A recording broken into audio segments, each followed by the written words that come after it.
The NBA on ESPN Radio gets an early start Sunday. Magic and Knicks, 11:37 Eastern Time in the morning. Check your local listings, and when you find ESPN Radio, lock it in and rip the knob off.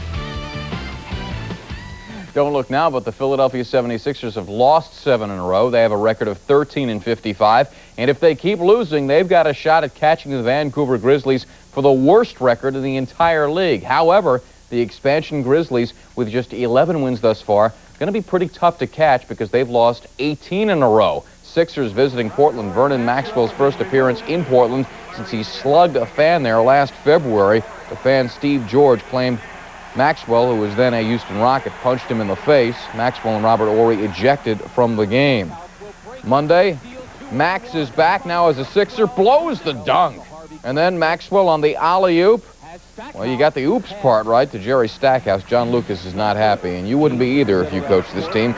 Arvydas Sabonis, the feed to Harvey Grant for the jam, and Sabonis, who's everywhere, grabbing the rebound and putting it back up and in. He can reverse dunk. The big man doing it all. Blazers up 19 at the half and cruising. Yes, the Sixers are having their problems. The spoon with an air ball. Blazers break. James Robinson, Harvey Grant with a little thunder. Maxwell not enjoying the return to Portland. 2 of 11 shooting, had 4 points. Blazers win at 94-71. 8 straight losses for Philly now. Arvydas Sabonis, 18 points, 15 rebounds, and he played in less than 3 quarters. Blazers have won 7 of 8. They are now within half a game of Phoenix for the 6th playoff spot in the West. And this subtle reminder for you Hoop fans, we've got a show just for you. The NBA tonight, seen Tuesday through Saturday at midnight Eastern on ESPN2. Stuart Scott, your host, the point guard, leading David Aldridge and Fred Carter on your NBA Dunkathon. Reese? Between 1988 and 1990, Joe Ciampi guided Auburn to 3 straight national championship games. 3 times the Tigers fell. 2 of those games in Tacoma, Washington, Monday's West Region Final in nearby Seattle. The 3rd title game loss to Stanford, Auburn facing the Cardinal again.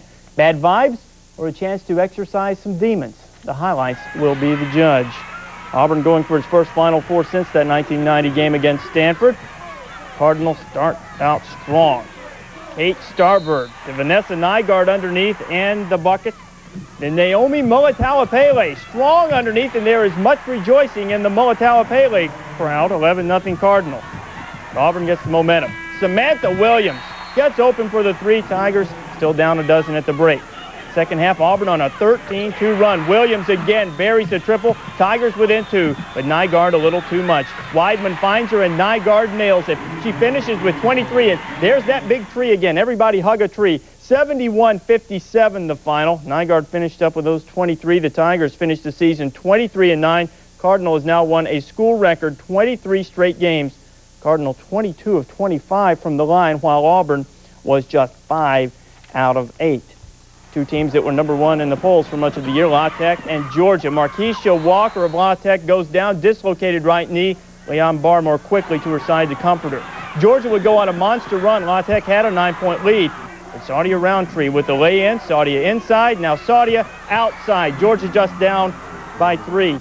Dogs go on to tie it up at 66. Walker refused to go to the hospital. She wanted to watch her team, and the Dogs would go on a 30-10 run. Again, it's Roundtree, a career-high 37, and the bitter taste was cumbersome for La Tech. Andy Landers and the Dogs going back to the Final Four. 90-76 the final. Roundtree was the Naismith winner, and those 37 showed you why. Bulldogs in the Final Four for the 2nd straight year.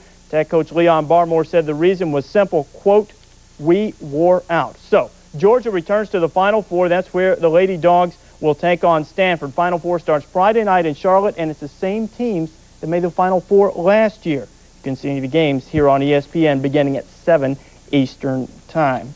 Winston Cup points leader Dale Jarrett learned a couple of things Sunday. Number 1, never believe the gas mileage on those window stickers. And what our dads told us when we got our license, if you're going to drive, you got to pay for your own gas. We'll sort it all out in the fast lane. It's coming up in 12 minutes. And you better not crash that car either. Also ahead on the show, best team on ice trying to turn the men from Anaheim into roast duck. And we'll break down the success of the Spurs. Streaking with Sean when we come back. Welcome back. The Red Wings have been called the Chicago Bulls of the NHL. They're also a mixture of the Sonics and the Knicks. The Knicks, because they got close to a title and didn't win it, and the Sonics, because past playoff flops make their spectacular regular season meaningless. Not the case for the Ducks, who have been mighty, unbeaten in a franchise record 7 straight, and tied for the last playoff spot in the West. That's Guy Hebert, NHL Player of the Week. Ducks already down 1-0. Vladimir Konstantinov, his 12th. 2-0 Wingers, end of 1. Second period, same score, loose, puck out front, Dino, yabba-dabba-doo. 3-0 Wings, and the night is over for the Player of the Week. Later in the period, still 3-0, Sergei Fedorov. Number 34 for Sergei. Wings have a 4-0 lead, and they are cruising. Ducks offense shut down. Solani to Correa, stoned by Mike Vernon. Long night for Correa and Solani. Red Wings win it by a count of 5-1, and that club record 7-game unbeaten streak is history. Wings, meanwhile, need 5 wins to break the NHL single-season mark of 60. Detroit 15 points short of the record 132 points, both standards set by the 76-77 Canadiens. Earlier, we showed you the San Antonio Spurs winning their 14th consecutive game. That is 1 shy of the franchise record. For all of his rebounding expertise, the Spurs certainly don't seem to miss the nightly tattoo / hair dye / headbutt / distraction. That is Dennis Rodman, the Spurs AD after Dennis, the subject of our breakdown. Through 68 games last season, the Spurs were 50-18, and last March they put together a franchise-best 15-game winning streak. All that with and in part due to the play of Dennis Rodman.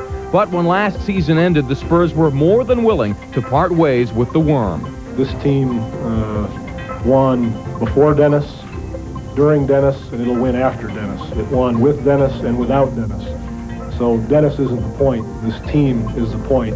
The point was to make changes, which is exactly what San Antonio did. They acquired Will Perdue from Chicago. He's averaging 6 boards per game. No, that's not exactly Worm-like, but Perdue is only playing 18 minutes a contest. But perhaps the biggest change came on February 8th when the Spurs finally found their power forward, courtesy of the New York Knicks. Brad Lohaus, J.R. Reed, Carl Herrera, Greg Anderson, and